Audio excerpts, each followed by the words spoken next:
Hola, bienvenidos, bienvenidas. Estamos en el tercer vídeo ya de este curso sobre bibliotecas y libro electrónico. Yo creo que este tema, justo el que nos ocupa ahora, el de colecciones, es uno de los temas que a mí más me gustan, ¿no? de este curso, sobre todo porque nos plantea, ¿no?, la cantidad de cuestiones que podemos, ¿no?, llegar a gestionar desde las bibliotecas mucho más allá del libro, ¿no?, y del libro papel, que es la tradición, ¿no? Es decir, esta parte de no ser exclusivamente analógico, ¿no? Es una, no sé, a veces ese binomio, ¿no?, libro-biblioteca y libro físico es como lo tenemos muy arraigado, y yo creo que con este tema vemos que las colecciones de las bibliotecas pueden ampliar su mirada, ¿no?, hacia esa parte de otros contenidos en formatos muy variados, ¿no?, y además con diferentes aristas, ¿no? Con diferentes características, ¿no?, cada uno de estos soportes que nos plantean muchísimos retos. Como sabéis, siempre nos acompaña en estos vídeos una profesional experta en el tema. Hoy tenemos un lujo, tenemos a Alicia Pastrana con nosotros, es la jefa de área de colecciones digitales de la Biblioteca Nacional de España. Hola, Alicia, ¿qué tal? Hola, ¿qué tal? Buenas. Muy bien, pues bienvenida. La verdad es Muchas gracias. que insisto en que es un lujo porque, claro, yo creo que la Biblioteca Nacional y sobre todo el trabajo que estáis haciendo en colecciones digitales, ¿no?, pues es obviamente el más ambicioso, ¿no?, de todos los que se están haciendo, ¿no? Y entonces creo que sí que podéis, de hecho, en los proyectos que proponemos en cada tema, pues está tanto la parte de depósito legal electrónico como la parte de colecciones digitales en sentido global, porque pienso que es un muy buen ejemplo, ¿no?, de todo lo que puede abarcar cuando hablamos de publicaciones electrónicas, ¿no?, de contenido electrónico. Entonces, si te parece, yo voy a plantear unas cuantas preguntas, pero tú también puedes Yo me... seguir la conversación Ujú. o lo que tú quieras, ¿no? Sí, sí, Pero sí, sí claro. que, sí que me gustaría que, para que también la gente tuviera esa mirada del contexto, ¿no?, que nos explicaras un poco la trayectoria, ¿no?, y la evolución de ese área de colecciones digitales que obviamente es nueva en la Ujú. Sí. Biblioteca Nacional. Sí, si se comparan con los 300 años de la biblioteca, sí es relativamente nueva. Este área de colecciones digitales en realidad se creó en 2020, pero lo que viene a absorber es como dos departamentos diferentes de la biblioteca. Uno más antiguo quizás, que es el departamento de biblioteca digital, que es el departamento que se crea en torno al año 2007, 2008, muy enfocado en la digitalización, en la creación de una nueva colección digital en base a las colecciones físicas y todo el proceso de digitalización, el poner todo esto a disposición de los usuarios en un portal y demás. Entonces esto lleva una trayectoria un poquito más larga. Pues este departamento se une con otro que es más moderno todavía, que fue creado en 2015 y se creó sobre todo para intentar dar soluciones a la creación de una colección nacida digital. En ese año precisamente es cuando se publica el Real Decreto de Gestión de las Publicaciones en Línea, y ahí se da cuenta la biblioteca de que esto no lo puede llevar un departamento que ya gestione otras cosas, sino que debe dedicar los esfuerzos sobre todo para ponerlos en marcha, pues creando un nuevo departamento. Y entonces ahí es donde se crea el área de gestión de colecciones nacidas digitales. Todo esto, que va como de manera independiente, llega a un momento en el que se funde. En 2020 nos damos cuenta de que en realidad la gestión de unas colecciones y otras es muy parecida, que los recursos que se necesitan para una y otra son muy parecidos, y al final que no tiene sentido andar en paralelo y que todo esto lo tiene que llevar un área global que se ocupe de toda la gestión de las colecciones digitales, tanto las nacidas digitales como las digitalizadas. Y es ahí donde se forma el área de colecciones digitales. Es que yo creo que te he oído decir alguna vez, ¿no?, que también es transversal, ¿no? Como que ahora ya, al final, claro, cuando las colecciones son tratadas como, pues eso, raros, manuscritos, música, ¿no? Que Sí, parece como que es muy vertical. sí. No, y al final es que en realidad una colección digital va en paralelo a todo aquello, ¿no? A todas esas colecciones físicas, pero al final no puedes caer en crear una biblioteca paralela a la que ya tienes. O sea, en realidad las colecciones digitales son una parte más de las colecciones que tiene la biblioteca y como tal o sea, debemos concienciarnos todo de que forman parte de la colección de la biblioteca. Ya mi colección no es exclusivamente la colección de raros, sino la colección de raros y todo lo nacido digital que va en torno a la colección de raros. O la colección de música no puede basarse solo en lo físico, sino que sobre todo en la colección de música donde todo se está trasladando tanto a lo digital, ¿no? No puede enfocarse solo en el soporte físico, tiene que ampliar su visión a algo mucho más grande, ¿no? Y tiene que adaptarse como a las circunstancias, adaptarse a la realidad y tiene que empezar a mirar en otros entornos. Entonces, al final sí, es una cosa muy transversal. Nosotros no podemos ser una biblioteca paralela. Nosotros solo damos las herramientas para que la biblioteca crezca ya en otros contextos. A mí me parece que es un cambio de mirada que es muy necesario, porque es eso, es que muchas veces, por eso me gustaba mucho que estuvieras aquí, porque ese discurso de decir, no, es que la colección digital no es una cosa aparte, no No es, debe serlo. no debe serlo, o sea, debe ser, esto ya es nuestro negocio, esto ya está en el día a día. Especialmente en una biblioteca como esta, donde hay gente tan especializada. Por Claro, ejemplo, yo cuando tenemos que hablar de las colecciones de la biblioteca, digo, yo no os puedo hablar de las colecciones de la biblioteca. Yo soy como una mera herramienta, ¿no? Transformo esas colecciones en digital, pero en realidad los que conocen las colecciones son los expertos. O sea, cada departamento tiene su experto en la claro, colección y son los que de verdad conocen la colección. Entonces, por ejemplo, ¿quién decide lo que se va a digitalizar de una colección? Pues el experto. ¿Quién decide lo que va a ingresar de una colección que sea nacido digital? El experto. Nosotros solo proporcionamos la herramienta para que eso llegue a la biblioteca. claro, qué interesante. La verdad es que Sí. creo que es una mirada que espero que también les sirva, ¿no? A la gente que está también haciendo este curso, porque creo que es una mirada muy, muy acertada. Claro, pues, hace 20 años se podía plantear algo distinto, ¿no? Porque tampoco sabíamos hacia dónde íbamos, pero ahora Ujú. que vamos ahí. Y un poco también por entrar más en detalle, ¿no? Es decir, ¿qué yo sé que tenéis unos cuantos proyectos emblemáticos, ¿no? Proyectos de mucha, y sobre todo son proyectos de mucha envergadura, ¿no? Entonces, no sé Ujú. si podrías hablarnos de alguno en concreto o de los que Sí, consideres. sí, pues por ejemplo, hay un momento cuando entra en vigor el Real Decreto de Gestión de las Publicaciones en Línea en el que nos damos cuenta de que la colección no es solo física, que la información se está moviendo ya en nuestro entorno y que ya hay mucho contenido que está nacido digital, que es nacido digital. Entonces, claro, la biblioteca, por lo general, la Biblioteca Nacional, ¿cómo adquiere las colecciones? La Biblioteca Nacional adquiere las colecciones a través, sobre todo, de la ley de depósito legal. Entonces, este Real Decreto intenta ahondar un poco en cómo gestionar el depósito legal cuando una publicación es nacida digital. Y cambian algunas cosillas, ¿no? Pues, por ejemplo, ya la iniciativa no es del editor, no es el editor el que tiene que venir aquí a depositar el libro, sino que ante la ingente cantidad de información que se mueve en el entorno nacido digital, somos nosotros, la Biblioteca Nacional y los centros de conservación, los que tenemos que ir hacia el editor para solicitarle sus publicaciones, ¿no? Entonces, desde muy al principio nos dimos cuenta de que no teníamos recursos para ir editor por editor solicitando las publicaciones, porque ahí no acabábamos nunca.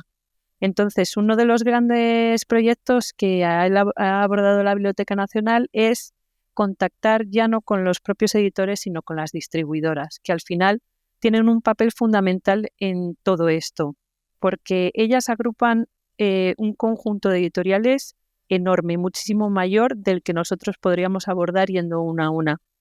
Y además pueden ser un canal de comunicación también de nosotros hacia los editores y de los editores hacia nosotros.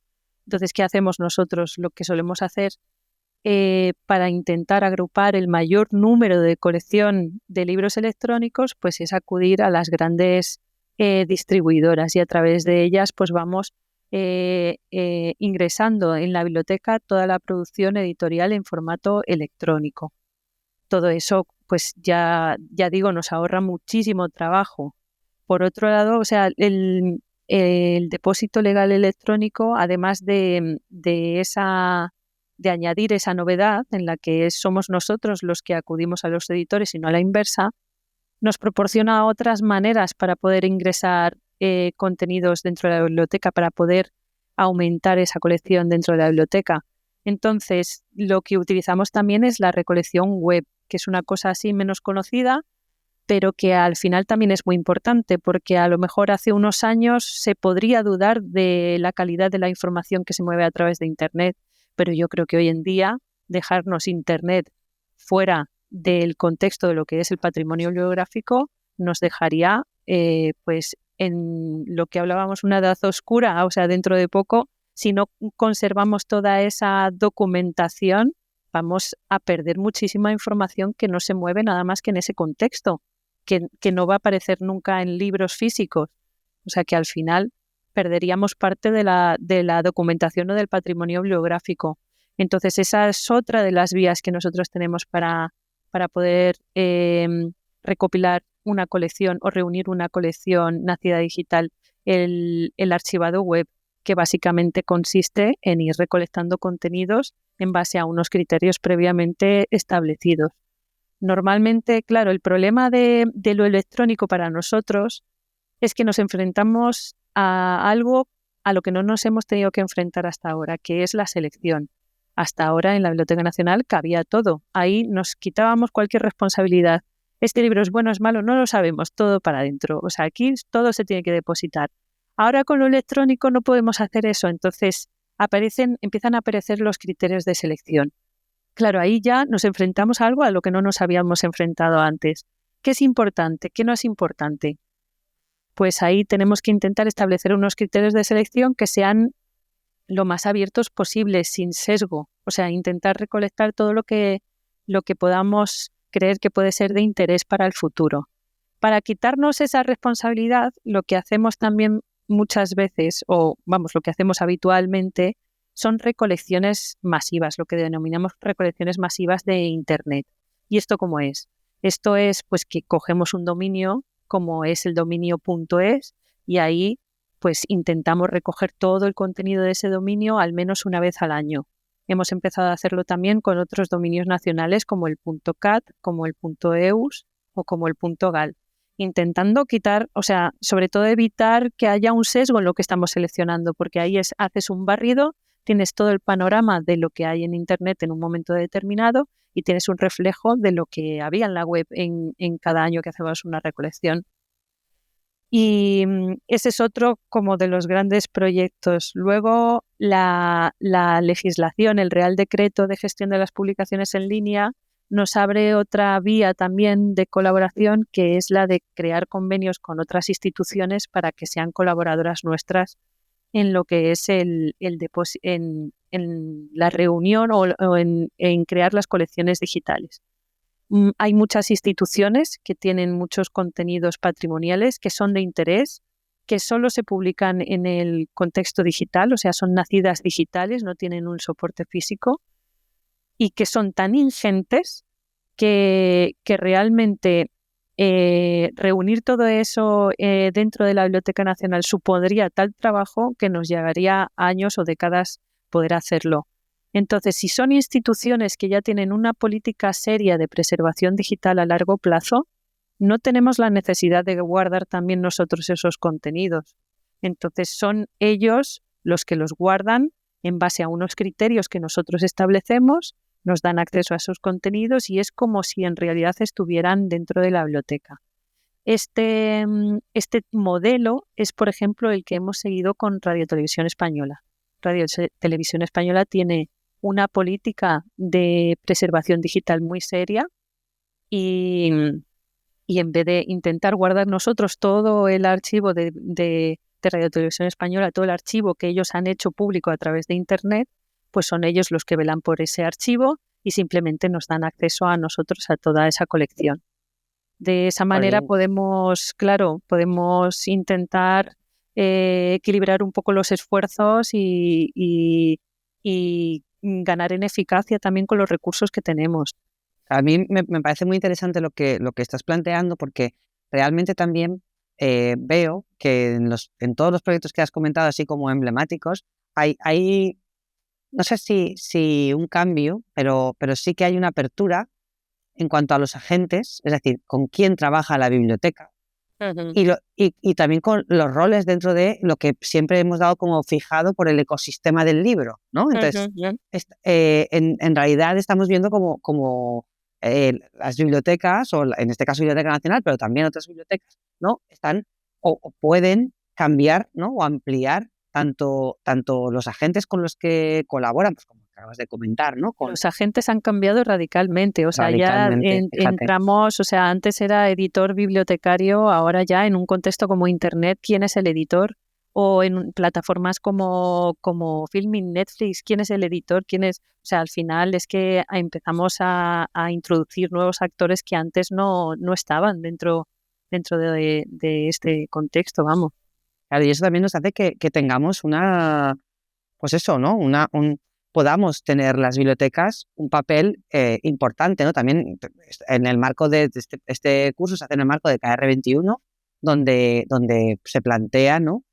Todas esas excepciones alrededor de las publicaciones electrónicas y las bibliotecas en relación con las publicaciones electrónicas, ¿no? O también un poco el intentar hacer, pues eso, influenciar para que los marcos legales favorezcan a las bibliotecas. Yo creo que Ujú. ejemplos como este es clarísimo, es decir, el rol que puede tener una biblioteca en cuanto a memoria, preservación, pero Ujú. también en cuanto a canal de distribución, ¿no? O en cuanto Ujú. a...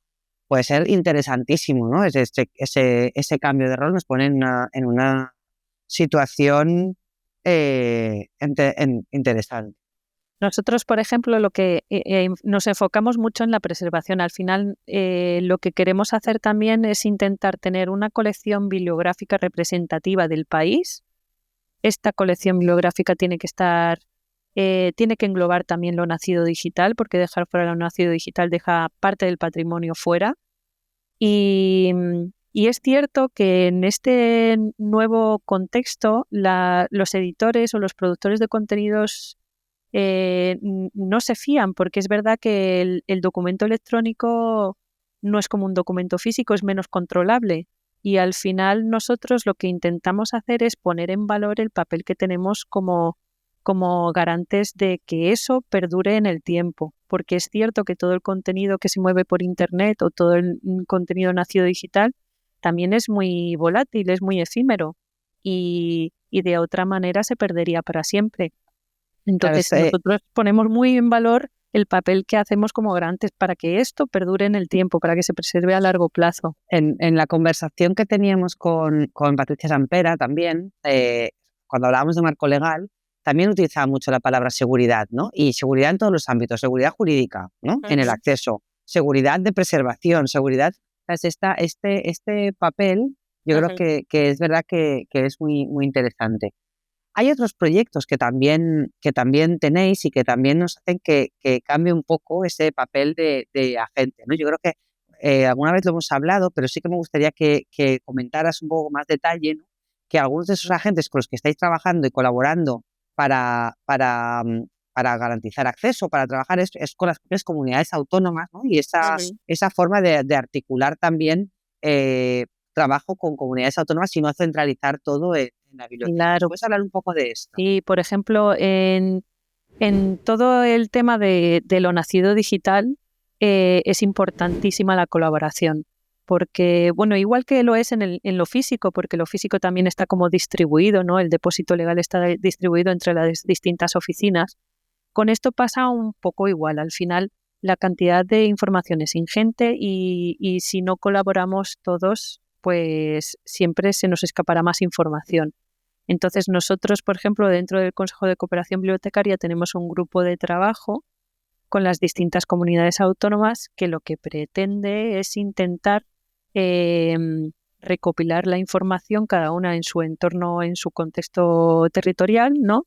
Pero para que no se nos escape nada. Y es una colaboración en la que llevamos trabajando más de 10 años y muy fluida. Al final, cuando nosotros empezamos sobre todo con el archivado web. Cuando empezamos a archivar la web, toda la infraestructura y todo el almacenamiento está aquí en la biblioteca, pero al final lo que necesitamos son manos que vayan investigando qué cosas se deben guardar, cuáles son de interés.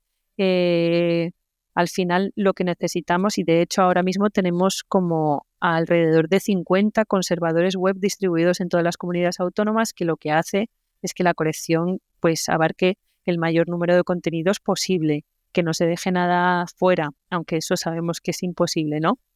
Pero bueno, es un modelo de colaboración que nos está funcionando muy bien, en el que tenemos mucha relación, porque tenemos reuniones prácticamente todos los meses en las que tenemos una colaboración continua y que nos está funcionando muy bien. Al final esto habrá que trasladarlo también al libro electrónico, porque es cierto que aunque nosotros trabajamos con grandes distribuidoras y intentamos traernos o generar una colección lo más grande posible, siempre se escapan pequeñas editoriales que están dentro de un ámbito de una comunidad autónoma y que a lo mejor no están en grandes distribuidoras, por lo que la colaboración es fundamental. Ahí, y la verdad nos está funcionando muy bien. Esperamos poder llevar la colaboración a otros campos y de hecho, pues ellos tienen responsabilidad para hacer lo que estamos haciendo nosotros. Ellos son responsables también de conservar el patrimonio bibliográfico en su contexto, no en su entorno territorial.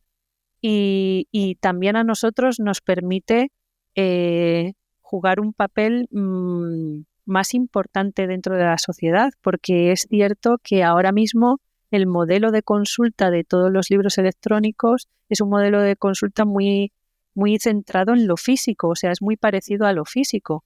Y al final no podemos hacer que toda esta colección sea solo consultable aquí en Madrid, sino que debemos servirnos de esta colaboración que tenemos con las comunidades autónomas para llevar la colección del patrimonio Global. bibliográfico a todo el territorio nacional. No puede quedarse solo aquí.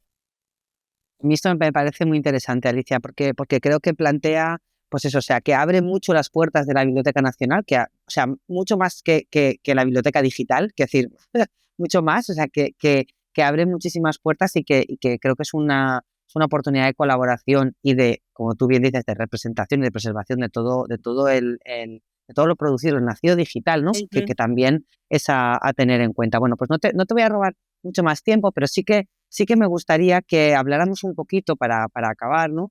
Algo que yo creo que esta parte de colección digital añade mucho a las colecciones de bibliotecas, que es la accesibilidad, ¿no? Uh-huh. No solo desde el punto de vista, por ejemplo, de Marrakech, ¿no? Del Tratado de Marrakech, de lo que es proporcionar accesibilidad a las personas que tienen necesidades especiales en cuanto a visión, pero también, o sea, es eso, una accesibilidad más técnica, no sé. Me gustaría que también un poco nos dieras esta reflexión, ¿no? ¿Cómo cambia la accesibilidad de las colecciones? Uh-huh. Pues ahí, claro, primero, pues que somos capaces de llegar a más sitios, que eso hasta ahora era complicado, ¿no? Y, y al final, dentro de lo que es el marco que nos permite la ley, yo creo que podemos movernos de alguna manera para jugar un papel fundamental como el que tienen las bibliotecas.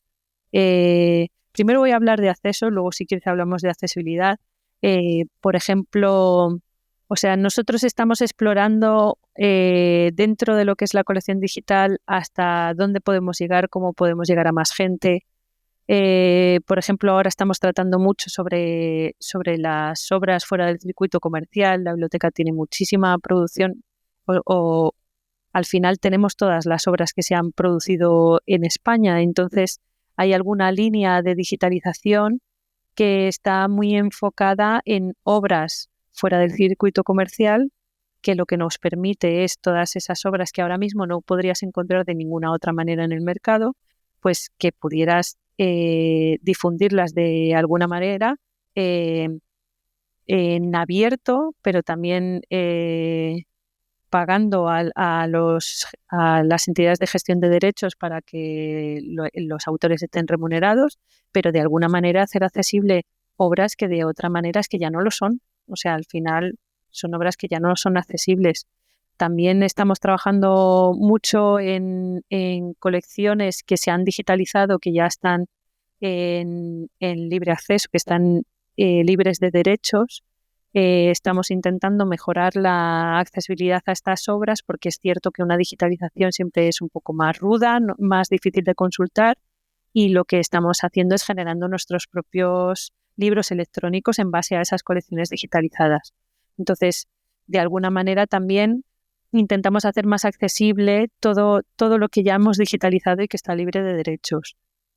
Y luego, pues, lo que estamos trabajando también mucho en que nuestros portales de acceso, pues, tengan todas las herramientas disponibles para poder hacer la colección lo más accesible posible.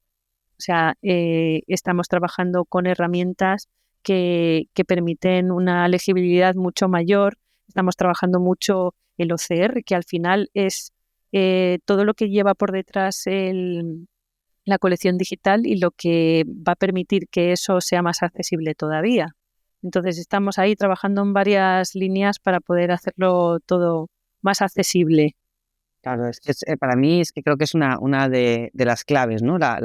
El potencial, ¿no? del acceso, ¿no? Que es algo que tenemos como normalizado, porque vemos que nosotros somos como los responsables de garantizar acceso, pero que no, cuando hablamos de lo digital, tenemos que ponerle esa mirada, ¿no? De todo lo que, pues eso, lo que nos estás comentando, ¿no? Las oportunidades que nos ofrece para hacer incluso más accesible todo a lo que ya hemos dado acceso, ¿no? Que Eso esto sí. es muy potente. Pues muchísimas gracias, Alicia. No te voy a robar más tiempo. Ha sido un lujo. La verdad es que a mí me parece eso, que es un trabajo súper interesante el que estáis haciendo en la biblioteca, y que se está, pues eso, sois ejemplos de muchísimas cosas, y ojalá que sirva también de inspiración a pequeña escala, ¿no? Para otras bibliotecas de todo el territorio. Sí, muchas gracias a ti, Alicia. Venga, un saludo y seguimos.